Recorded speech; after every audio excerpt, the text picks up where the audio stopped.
This is part 21 of our 100% walkthrough for Link to the Past. And this part we'll be getting 2 heart pieces in the Misery Mire, which is actually a new area in the game. And then we'll enter the next dungeon in the game, the Misery Mire, which I guess it's the same name as the swamp. As far as I know, yeah. And then we'll get the compass in this part. And I really like the idea of Misery Mire. It's been totally blocked off for the most part. The only way you can actually get there is by warping there with the flute. There's no other entrance in there. So if you didn't know to get the flute... Yes, it's definitely a place... Stuck. Yeah, it could definitely be a place where you get stuck for a while in the game. First of all, I just want to say I absolutely love this area. Me too. It takes you kind of back to the beginning of the game when we had that with the storm. Yeah, like had the storm going to Hyrule Castle, so love that whole part of it. Yep. And just like you said, it's kind of been blocked off the whole game. Yeah. And so you kind of are always like, trying to get there. Like, how do I get to this place? How do I get to this place? Like, so it's kind of rewarding in that aspect, but then it just looks so different. Too. Yes, exactly. Like just with the swampiness, like I said, the rain it's not going. I'm glad you cut me off because I was literally going to go on forever on that one. One interesting thing, or I thought was interesting, was that room that we got that heart piece isn't the same color as the dungeon. Which I thought, since it's in the same area, it's in the swamp, I thought it'd kind of be the same color as the dungeon. Agreed. That's a very good point, actually. I just kind of noticed that, and I'm like, wow, that does not match the dungeon whatsoever. I remember like when I first played this game, and you hear us talk about stuff like that all the time, because one thing we do love about Zelda is it's nostalgic. Absolutely. So we kind of always go back to those times, but I remember the first time playing this game and like actually looking at the Dark World map, in the swamp, like it looked like a pool. It really did. And like I was kind of like I said, it was blocked off, so you couldn't get there, but I just remember looking at that map and seeing just like a pool. Yep. And I was always like, what in the world is over there in this area? And then we get here kind of late in the game. We really do. Like you said, it looks different and it's just awesome. And I'm a big fan of how the things sticking out of the water, like the cave entrances, look like Swamp Thing.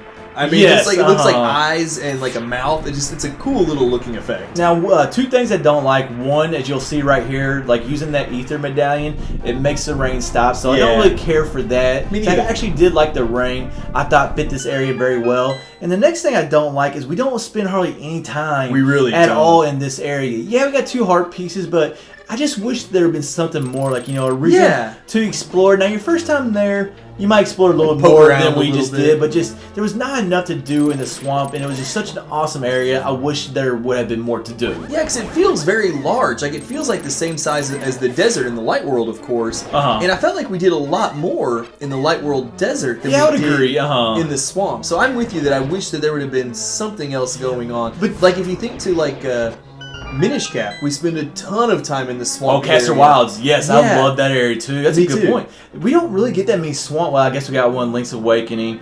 Okay, I guess we got one Majora's Mask. So just take that back. I didn't really mean it. But it is. I agree with you though when you say that we didn't spend enough time here. Now the dungeon, I do love the color of this dungeon. Once again, it fits along really good with the area, which you would expect that. Exactly. In the game, even a game this early, but we kind of got this green. Yeah. We had the green with Skull Woods, but it's a darker green, whereas this is more like swamp green. So this room right here with these wood walkways over the bottomless pits. Also love that little detail. I just really love some of these like black bottomless pits that we've seen in a few, well, just about every dungeon. To me, it stands out from the color of the dungeon, and I love those wooden bridges too. I thought that was just a neat. It's just like you haven't seen that many in the game, really, especially in dungeons. So, like I said, like just a nice little detail. Yeah. Which, once again, going back to that time, little things like that were just really, really cool. Now, this is one of the few dungeons in the game that will use like the cane and the cape a little bit, because there are a lot of spiked floors throughout this dungeon that we haven't really had in the game yet. So you can still technically get that stuff. You just take damage. You saw it right there. I mean, you had to walk on that to get that key right there. So it probably doesn't inflict a lot of damage, especially since we have the blue mail now. Exactly. But if you have the items, you might as well use them right there. Exactly. So. And it's like, again, not required, of course, at any point in this game, but they do come in handy. And speaking of canes here, and this will kind of be more in the next part, but there's going to be another dungeon item I'm not a fan of. Yeah, that's true. Now, one thing I do love about this dungeon, you'll see it right there, the detail on the walls. Like the swampy stuff. Like a swamp like dripping down right there. I love that Now, one argument I do have is that this dungeon did not have like enough water or like swamp water in it. I think that would have been a good good detail. We'll see some of that like with the boss. Yes, but just like just some water in here to kind of give it more of a swamp feel. I agree. Been very, very nice. Just like some puddles or something similar to what the outside area looked like, or even like you said with the boss, you'll see later on is in like a puddle of swamp water. Having some of that scattered throughout, I agree, would have just really added something to this dungeon. I think that's kind of a missed opportunity.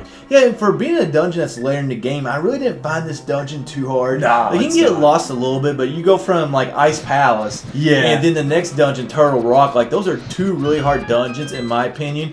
Like, so this is kind of like a little bit of a buffer, I guess. It really is. And you know, it reminds me really of Legend of Zelda, because I think we had the 5th and 6th dungeon that had the blue dark nuts and the woods robes, which were really hard enemies. Yeah, they were. And if I remember, like the 7th dungeon in the original Legend of Zelda was really easy, so it kind of gave you that buffer after some hard dungeons. Well, it's the same when you think of Ocarina of Time. You had the Water Temple, and then right after that was the Shadow Temple. Yeah, the Shadow Temple. It's very, very linear too. Yeah. So, man, you mentioned Wizrobes from the original Legend of Zelda.